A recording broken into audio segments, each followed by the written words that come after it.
আসসালামু আলাইকুম বন্ধুরা, সবাই কেমন আছেন? আশা করি অবশ্যই ভালো আছেন। আমি মোহাম্মদ আনিসুর রহমান আনিস আমার রিয়াকশন ভিডিওতে আপনাদেরকে স্বাগতম জানাচ্ছি। বরাবরের মতো আজকে আপনাদের সামনে একটি ইসলামিক গজল নিয়ে উপস্থিত হলাম। রমজান মাস উপলক্ষে ইসলামিক সঙ্গীতগুলো প্রায় প্রতিনিয়ত আপনাদের জন্য প্লে করে থাকি। যেমন ইসলামিক কতগুলো কমেডিয়ান নাটক, তারপরে ইসলামিক গজল সঙ্গীত অসাধারণ।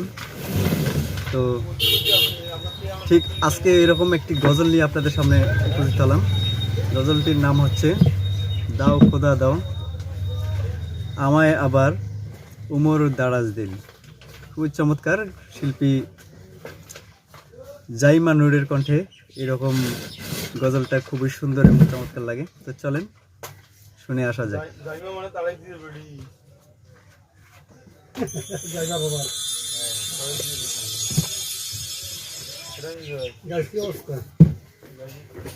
দাও খোদা দাও আমায় আবার উমর দারাজ দিল। দাও খোদা দাও আমায় আবার উমর দারাজ দিল।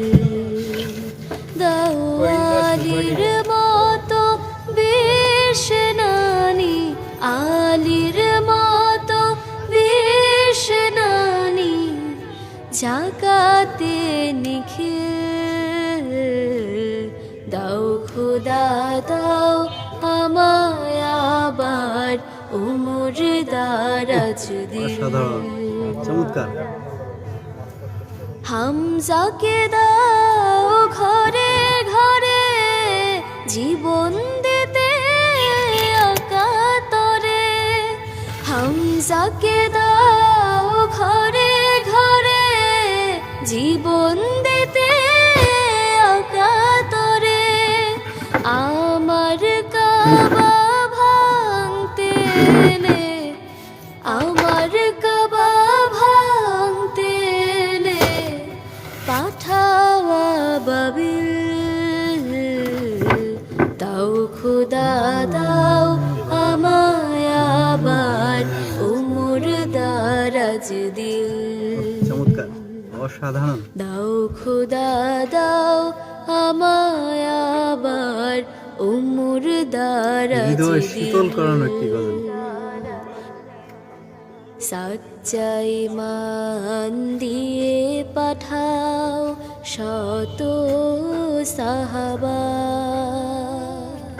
তাদের দেখে বিশ্ব আবার বলুক মারহাবা।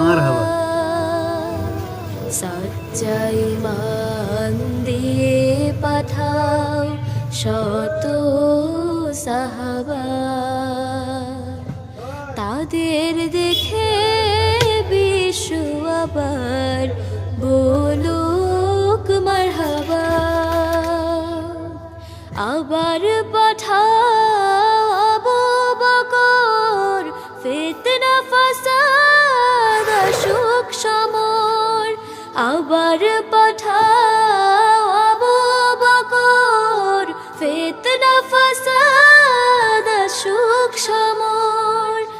অনড়টল পাহাড় সম, অনড়টল পাহাড় সম, দাও সে মনের মিল। দাও খোদা দাও আমায় আবার উমর দারাজ দিল। দাও খোদা দাও আমায় আবার উমর দারাজ দিল। দাও আলীর মতো বেশ নানি, আলীর মতো বেশ নানি, জাকাতে নিখিল। দাও খোদা দাও আমায় আবার উমর দারাজ দিল।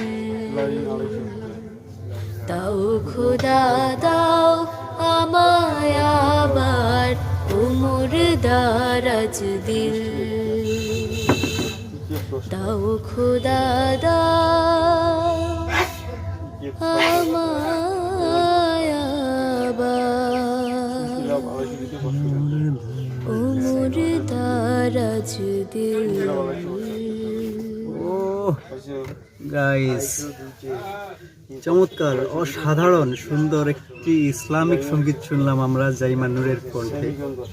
অসাধারণ লাগলো, অস্থির, এত সুন্দর, এত মাধুর্যশীল একটি কণ্ঠ, একটি সুর, হৃদয় জুড়ানো। এই গজলটি শুনলে আসলে হৃদয়ের অন্তর থেকে একটা শিথিল অনুভব আসে। এত যে সুন্দর লাগলো এই গজলটি, দাও খোদা দাও আবায় আমার উমর দারাজ দিল। ইসলামের এই যে সাহাবারা আছেন, মূলত যে হযরত উমর আলী, আবু বকর রাদিয়াল্লাহু তাআলা আনহু, উমর, আলী, উসমান গনি, এনারা যে ইসলামের সবচেয়ে গুরুত্বপূর্ণ সাহাবা এনারা ছিলেন। এনাদের সময় থেকে ইসলামের যে দুনিয়াতে প্রভাব ঘটে, যে বিস্তৃতি ঘটে, ইসলামিক যে শাসনগুলো কায়েম হয়, ইসলামের উপর যে মানুষের জীবন বিধানগুলো পূর্ণাঙ্গভাবে অর্পিত হয়, মানুষের হক খুঁজে পায়, মানুষের ভালোবাসতে শেখে,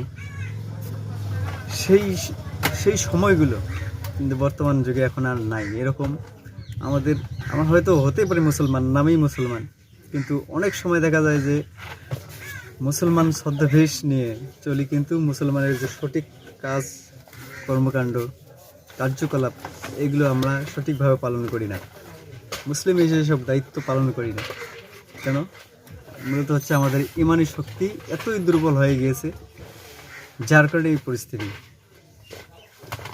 সেই উমর রাদিয়াল্লাহু তাআলা আনহু, ওনার খিলাফত যুগে উনি কোনো সমস্যা কঠোর হস্তে ইসলামিক দৃষ্টিতে কোরআন কি বলে, হাদিস কি বলে, মহানবী সাল্লাল্লাহু আলাইহি সাল্লাম কীভাবে তাদের শিক্ষা দিয়ে গেছেন, এর উপর নির্ভর করে কঠোরভাবে দেশ শাসন করেছেন, ইসলামিক খিলাফত শাসন করেছেন, মানুষের অধিকার মানুষ খুঁজে পেত। কিন্তু সেই সময়টা আজকের নাই। সেই সময়ের সাহাবাদের যে কর্মকাণ্ড, তাদেরকে আবার ফিরিয়ে দেওয়া আমাদের অন্তরে, আমাদেরকে সেই কাজগুলো অন্তরে জাগ্রত করার জন্য আল্লাহর কাছে চাওয়া পাওয়া এই গজলটির মাধ্যমে। আসুন গাইস, আমরা সবাই সেই সঠিক দিক নির্দেশনায়, ইসলামের সঠিক দিক নির্দেশনা অনুযায়ী চলি, নিজেদের জীবন ধারণ করি এবং সমাজকে ইসলামিক দৃষ্টিকোণ থেকে প্রতিষ্ঠিত করি। তো গাইস, আজকে এ পর্যন্তই। গজলটি কীরকম লাগলো অবশ্যই কমেন্টে জানাবেন। আর আমার চ্যানেলে নতুন হলে চ্যানেলটি সাবস্ক্রাইব করে বেল আইকন প্রেস করে পাশে থাকবেন। তো ধন্যবাদ সবাইকে, আল্লাহ হাফেজ।